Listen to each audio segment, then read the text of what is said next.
I first saw you, like everybody, with I Just Want My Pants Back. Oh, nice. And so I've been watching you a long time now, but this new movie is definitely a sign of the times. When did you make it?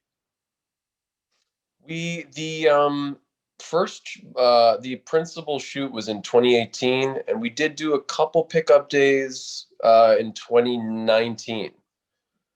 Though, yeah, I mean, the reality that it depicts feels closer to the one we're currently engaging in than even 2018. Although, For sure. As yeah. somebody who thinks a little too much about the films that they're making, how does it work in terms of when you're looking at a laptop on camera and what we see in the film? Like, what do you actually see? Is it just a blank screen and you're that great of an actor?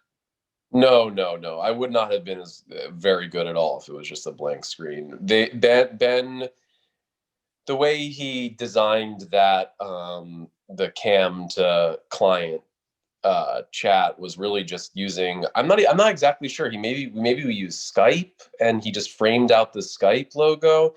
But Julia was in the room that she's camming from. Her Dom dungeon room was in the apartment that Jack's apartment was, and that apartment was Ben and Nikki's apartment. And Ben's the director. Nikki is Ben's partner, and Nikki's also in the film. So we were all we were in the same place talking computer to computer. Yeah, no, it would have been impossible, I think, with a movie so much about people who are developing a rapport over chat. If to do it later in post, I think the performances would have suffered greatly, and I don't think Ben was even interested in making the movie that way. Yet another movie that's New York centric for you. Did you fully grow up in New York, or did you move to New York at a certain point? No, I was born in the West Village, and then when I was 4, moved to the suburbs, but Upper West Side, which is just the suburbs compared to the village. But yeah, I've always been here. LA is a second home, but I'm a native New Yorker. Yeah, people going through your filmography will see that you got to be in the movie CBGB, which is the quintessential New York concert venue for people who grew up here. And you got to play Legs McNeil in that movie. Did you ever meet Legs as part of your research? I feel like I met him, but I didn't. And the reason why I feel like I met him is I met David Holmstrom, who was the other creator, I think it was David, who was the comic artist behind Punk Magazine. Legs was just sort of like a personality and template for the punk identity. And then Mary Herron, who was also a punk and then went on to, of course, direct American Psycho and other films. They were the trio behind Punk Magazine. And I didn't meet Mary, although I did actually meet her in an audition for a movie that's not out yet. And I may have mentioned that I played Legs, but I definitely spent time with David. And then at the premiere, I met the woman that Legs, I'm blanking on her name now, please fill it in, who wrote Please Kill Me with Legs. So I didn't meet Legs, but Jillian, yes. Yeah. But I met all these folks that are adjacent to Legs, and I watched a bunch of Legs on YouTube. And so, I feel like I met him, but I didn't. Well, that leads me back into private chat for a second there. Are you the kind of actor that does a ton of research when you've got a role? Because this kind of role, hey, did you go in a bunch of webcam sites? And that's a weird thing to ask, but I'm sure you have to do a little bit of research.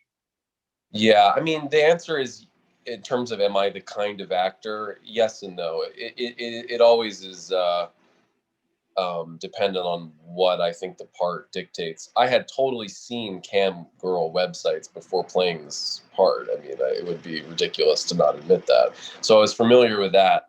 And then the other end of the research, a lot of it came on set where Ben was like a gambling tutor to me and would do, even though I'm somewhat challenged when it comes to, I think, really what it would take to be a good gambler, like counting and numbers, and it's not really my strong suit, but I do feel like we did some on the job research. But emotionally, the research often boils down to, unless you're playing like a historical figure who everyone knows and you have to get some sort of accent and gait down perfectly so people like think, yep, you're president, you're playing Lincoln right now, you know. Right.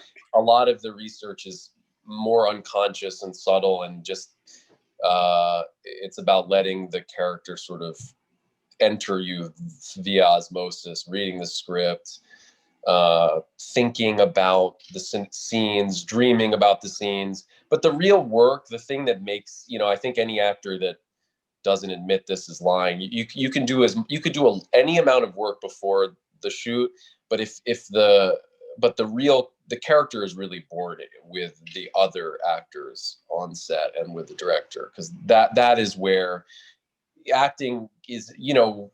It could be even a philosophical discussion. Are we ourselves like alone in our, we are, but like our personalities really come out in the context of interaction. So that's really where you hope to sort of feel that, oh yes, my personal work, whatever it was, actually is resulting in something, because now in the presence of, say, Julia playing Scarlett or Buddy, you feel suddenly that you are inhabiting this person who isn't exactly you. Wow, that was deeper than I expected. Peter, you're a deep guy. But about the internet gambling part, you know, I've actually met a lot of actors who, when times are slow, they supplemented their income with blackjack or poker because they were able to put on a face and not show that they were mentally counting cards to the dealers. So I wouldn't have been surprised if you went, well, I may have been in a casino or 3 in my off time. No, my gambling experiences began with this movie, and I found them really fun. But I do maybe have a slight, you know, I don't think I'm immune to addiction, so I'm definitely avoiding gambling, and I'm not actually good enough. Ben kind of is a pretty good gambler. I think he has found a way to sort of not lose. For me, it's basically all luck. Well, you brought up before that you may have met Mary on an upcoming audition. If I look at your IMDb page, there's a few films that are in post-production. Anything that you could talk about quickly that, hey, it's coming up and keep an eye out for it besides Private Chat? Well, I'm currently in the HBO Max show called Love Life, starring Anna Kendrick, which is available to watch. I recently wrapped a horror film, but the title is in flux, so it feels to even mention the title, it might be misleading, but it's sort of a reverse gender Rosemary's Baby. That's all I'll say, and it was really fun. Apart from that, no, I did a French short film, and then no, we'll see what comes next. Maybe someone reading this will have a role for me, and then this will do double duty. Well, that's different than the response I usually get because you have more than what's showing in IMDb. A lot of people, they'll put like, yeah, I auditioned for this on IMDb before it happened, so not you. And my last 2 questions. First one, it's going to be a different answer for you because you're somebody that's in a lot of TV and film projects, but do you have a TV recommendation that you could pass along for someone who needs a new show? Well, I don't watch a lot of television, so no. My parents are really into a show called what's that show called? Call Your Agent or something? Oh yeah, Call My Agent is my parents. Tell your readers that Peter's parents, Ron and Jane, recommend Call Your Agent. They say it's great. That was off my radar, so that's going on the list here. Thanks, Peter's parents. And cool. The closer, Peter, any last words for the kids? Don't watch this movie until you're older. But also follow your dreams and work hard and develop a sense of humor and read books. Fair enough. Well, thank you so much for your time. Really look forward to what's coming next from you. Thank you so much. Thanks. Take care now. You too. Paltrocast.